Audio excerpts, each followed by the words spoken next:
Listen to my stories, which I love. Tomorrow morning I'll clip coupons and watch Wimbledon again, which I love. I'm pulling for Ivanisevic. She wins today. Oh yeah, it was a rain delay, and they were on serve in the 5th set. You are correct. He's got a big serve. Perhaps the biggest.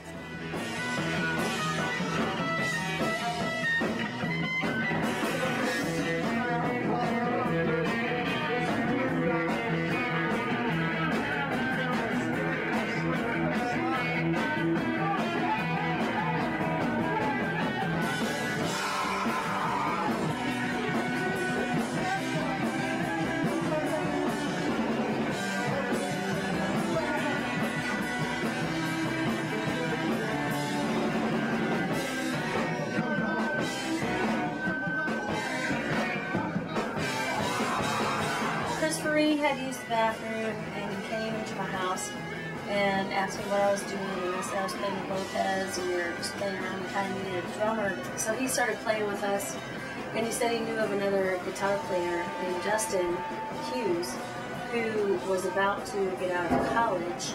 We said okay. It was totally free form. We weren't really even trying to form a band. Then we just started playing. People liked it. Actually, Sean from Cat Power had moved to New York and started doing these nights, these Monday nights at this place called The Cooler in New York, and she started bringing Atlanta bands up like Smoke.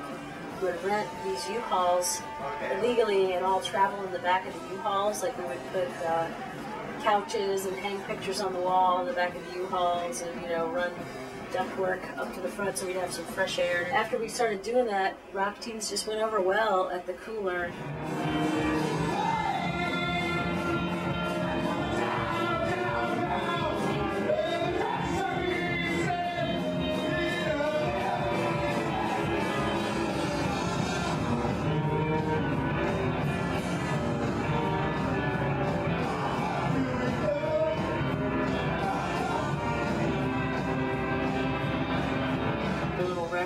For Damon with David Barbie, and we wanted to record in a basketball gym, which we tried to approximate with a giant studio.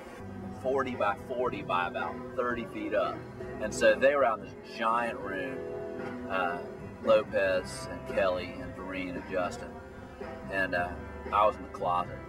Chris, he wanted it to be like he's singing off the balcony, So we put him literally up on top of the roof of Control Room B up in the crow's nest with a handheld mic and let him sing to the band who were, 15, 20 feet below him and then about 30 feet across the floor.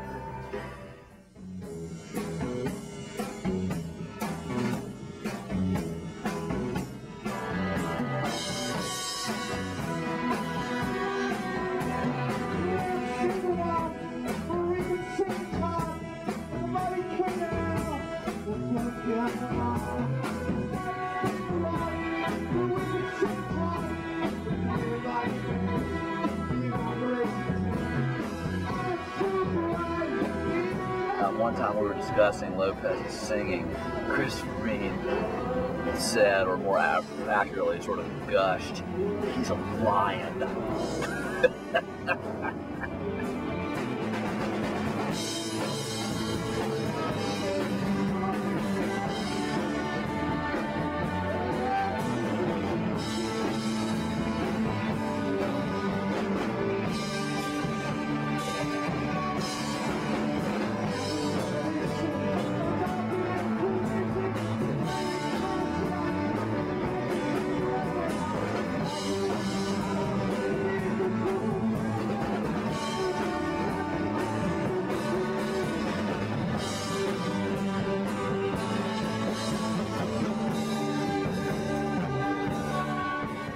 That record, he still hadn't finished the vocals on all of it. In fact, he still hadn't finished the lyrics on a good bit of it.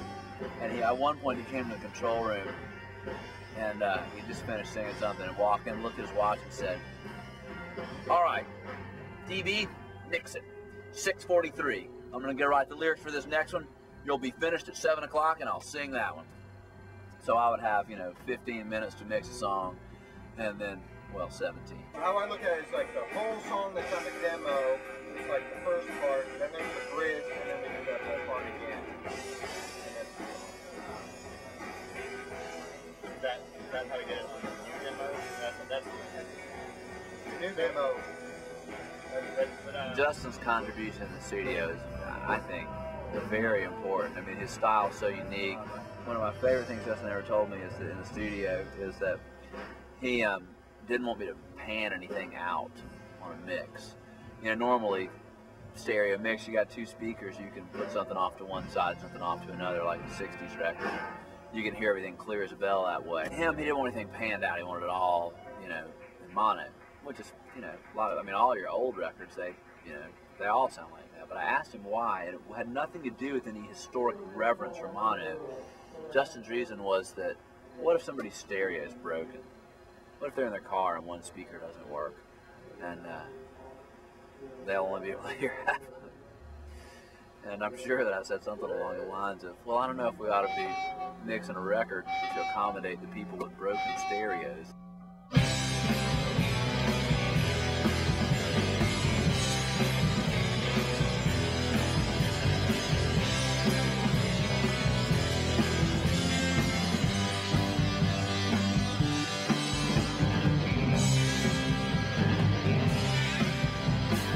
Still haven't heard them. Still have not heard them.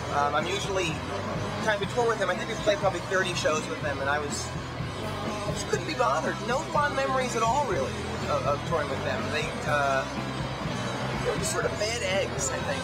It became the joke with us on tour that, like, I mean, some nights he would just, I mean, it was clear that he didn't really want to play the guitar. He just kind of wanted to be the singer, you know. He just kind of wanted to be Morrissey or something like that. And so, like, we thought that he was deliberately just getting so drunk that he couldn't play the guitar, so then he wouldn't have to. I think he fell off the stage into the people at one point. And so I'm just assuming he was drinking. I don't know. It could have been just like the emotion of it all.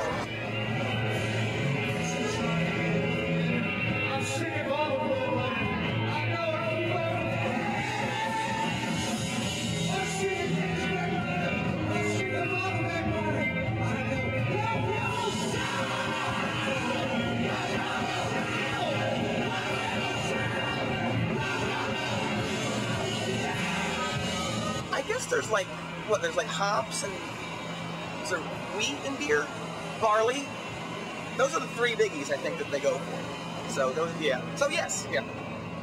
Natural health nuts, yeah. Fascinated by Justin's like setup, his like gear setup. I remember one time we were playing in, I think it was in Phoenix, and it was time for them to play or something, and Justin wasn't around, and they were like, no, he said he was going for a walk, but he just wasn't back yet, and I no one knew where he was. I said, well, I'll set up his pedals and stuff for him, so like when he gets back, you guys can play right then. They're like, you can't set up his pedals. Like I opened his bag and I looked at all the stuff, and I was like, I can't set that up. Like I have no idea. It's like all these crazy wires and pedals that he's made and stuff like that. I never quite was able to figure out if he knew what he was doing, because there was one time when I saw him blowing into it.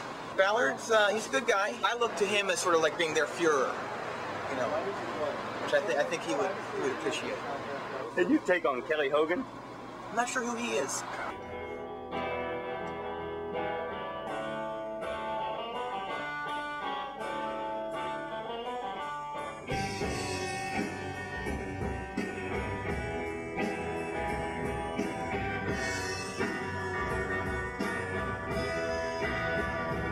Songwriter, he builds these little bummer dollhouse mansions. They're really great, and he's always really driven. I admire that so much.